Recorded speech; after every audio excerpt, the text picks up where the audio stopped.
In this video, I'm going to talk about my love-hate relationship with social media. Now, it has a lot of positives, it's entertaining, informative, you can connect with people, but at the same time, I find myself trying to check the notifications and something catches my eye, so much time goes by, and then I'm not being productive and I feel guilty. And then I'm left with, like, how do I deal with this guilt? Do I force myself to get back on track, or do I take the easy path and go back to scrolling on my phone? It never gets any easier! And if you're new to this channel, I'm just a simple dude that's focusing on self-discipline, mental clarity, how to make it easier for myself and also for others.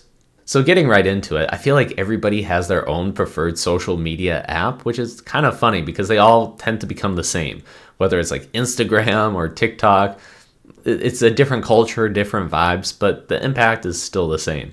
Right now, my drug of choice is Instagram. And the reason being is a lot of the people that I know from the dance community are actually on there. So it's good for DMing and connecting with people that way. In addition, with dancing, a lot of people post up dance videos. So I think that's where that correlation comes from. Now, I tend to really focus on creating memes. And you're like, what? What does dancing have to do with memes? And that's a great question. Overall, I'm just a nerdy guy, geeky guy, and I love memes. I can't tell you why. I just love watching them. I remember them. I come up with creative captions. It's just, I call it my form of art. You know how some people are like, I just got to draw. It doesn't matter if it sells anything. Well, for me, it comes down to creating memes, and I've gotten pretty good at it. So I created an account, and it was risky. I was like, do I want to do this? People are going to judge me, especially people that I know. They can think that it's lame. And when I go out to a dance event, I have to go up and ask girls to dance. And if they're aware that I'm this guy that's making memes that aren't funny, they're going to think, oh, he's a weirdo. I don't want to dance with him. And that's just going to hurt. Like, they're not going to even tell me, like, oh, it's because of the memes. Loser! So it's a little bit of a risk, but I'm happy to say that I've been sticking to it for over a year. And that's where that self-discipline comes in. I've been doing it every single day practically for over a year. Right now it's above 5,000. Just recently I had a meme pop off with over close to 700,000 views. I'm like, yes. It feels great. It's that validation, and I love that. Just to know that not only am I enjoying it and there's credibility and validation, but then other people are enjoying it as well. So that's where it's like, yes, so that feels great. But in the process of creating these memes, I want to check the notifications. I'm like, okay, how many people liked it? How am I doing? Was this one a good one? Is it not? It's kind of like a gambling in a sense. Not that it's money, but just like, all right, did I create something that was good? How's it going? Oh, is this one going to be the one that pops off? And I'm at that point right now where I created something good and I can see the traction. I can see the comments, people sharing it on their stories, which is great.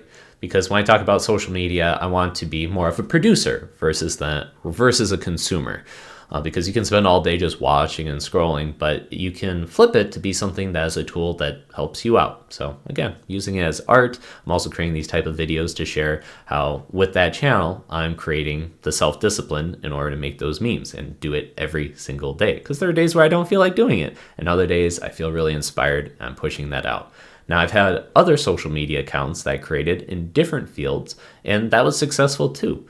And on YouTube, I got my channel up to like 5,000 subscribers. On Twitter, I was up to 10K. But ultimately, I realized like my heart wasn't in it. I was putting in so much work, I was feeling burnt out. And when I looked at the other people in that space, they were very passionate about it. They loved it. But I started to see it as a part-time job, something that I didn't really enjoy.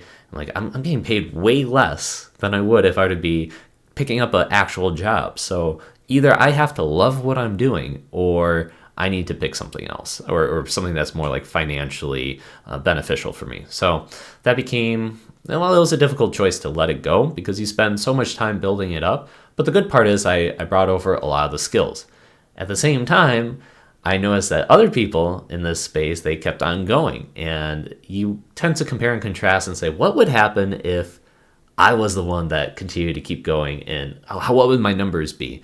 And even looking at that, I know I made the right choice, and that feels good. It'd be different if I'd be thinking like, I shouldn't have stopped. I should have kept going.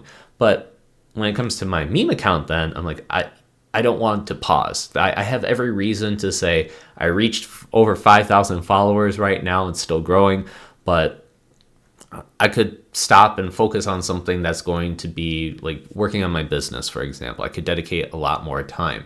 But part of me sees it as a creative outlet, as well as entertainment, connection, as well as kind of an experiment to see how much this thing's going to grow, how much it's going to go, and a mental reminder to me like, oh, well, if that can happen on Instagram with that account, what about on YouTube? What about just anything that I'm focusing on in life? So I don't want to stop.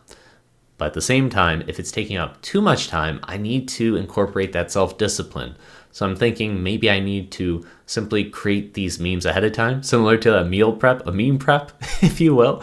Get this all situated ahead of time and do it like maybe on a Saturday, put up 4 hours and then just pace it out throughout the week and then only check it once a day at a specific time frame. And then I can have a better control time as to when I'm looking at it, and the app doesn't control me. I am the user controlling it. You're not in control here. I am. And the problem that I'm experiencing right now, and maybe you can relate as well, is when I check the notifications, I'm like, ooh, I get that little dopamine hit. I feel good. I'm like, yeah, okay, cool. So I'm looking at it, I'm scrolling, but I may think that I'm going to take a 5-minute break, but then it easily can become, let's say, 30 minutes, an hour. And I go, I wasn't meaning to do this. And your perception on your other tasks change, because now you say, I was unproductive for over an hour. I now have 1 hour less. And now it doesn't feel like I'm going to accomplish that much. I kind of feel guilty. And you're asking yourself, should I take the easy path and just scroll some more, or just do like a tiny task and reward yourself again by checking your phone? Or do you take the long-term gratification, really buckle down, lock in, and take care of what you need to do? And I'd say more often than not, we do the easier path. And that's what I'm discovering. So I don't like that. So I like that I'm self-disciplined by posting it up, but I don't like how it's distracting me from the major goals that I have set out throughout the day. Now, when it comes to the weekend, we all tell ourselves like, yes, I'm going to be really motivated. I'm going to get so much done. Like if I'm already doing all this work on the weekday, can you imagine how much I'm going to get done on the weekend? But then all of a sudden we have these temptations and we don't have these restrictions placed on ourselves. And then all of a sudden the day goes.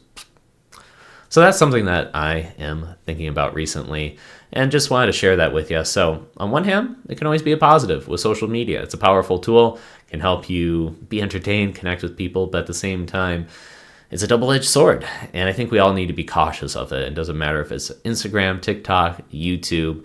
It's just coming down to be very intentional and self-discipline. So that does it for today's message. Now, luckily, I don't think that I'm addicted. I'm not at that point. In fact, you should check out this upcoming video where I talked about how I overcame an addiction of video games that lasted over 20 years. Yeah, that was really rough. So you may enjoy listening to that. But in the meantime, thank you for watching. And as in the words of Peter Parker, I'm trying to do better.